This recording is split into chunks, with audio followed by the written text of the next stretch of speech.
natin na tinatawag ko, no? And then the end of which is Crista terminalis. Okay. I-orient nyo lagi sarili nyo. And then, mahahanap kaya natin yung fossa ovalis. Ano ba yung fossa ovalis? Foramen ovalis. Ayan, ayan. Yan ang fossa ovalis. Oh my gosh! Saan, Dok? That one. Oo nga, yan. Yeah. That one. Yun yung Dok, opening. parang butas nga. Siguro butas siya. Medyo may defect. Baka tatanong, ayaw mo na naman ng congenital anomaly. Hindi, joke lang yan. Ayun yung coronary sinus, malaki din. That one, yan, tama. That's sa coronary sinus. Pipicturean mo ba agad? Right or left? Right, this is sa right atrium. No, Dok. Ha? Oo. Coronary, isa lang naman siya. Ay, isa lang ba yan? Coronary Hindi ko sinus. nakikita, Dok. Tapos, pasensya dyan. Okay, okay. Ito ka naman. Ito yung other opening, the atrioventricular opening, guarded by what valve again? Bicuspid. Asan po ulit yung coronary sinus? Ayun. Sir, di ba dadaan siya sa atrioventricular?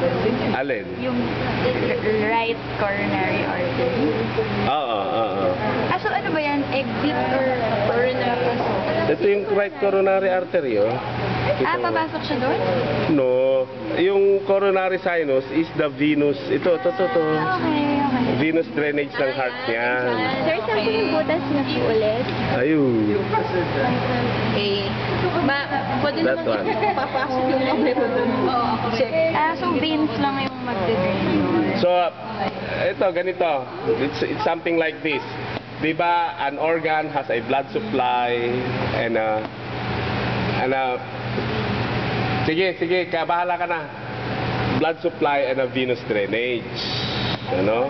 So, ito, ang blood supply nito, coming from although it's pumping blood, diyan sa lumen niya, it has its own blood supply also. So, ang blood supply niya are the coronary arteries. No? So, syempre, saan pupunta ngayon yung blood coming from the coronary arteries?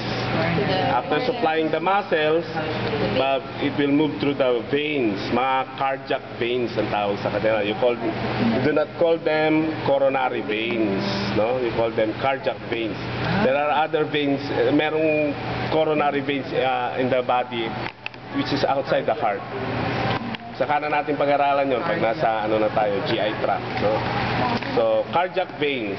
Yung mga cardiac veins like the great cardiac vein and the middle cardiac vein,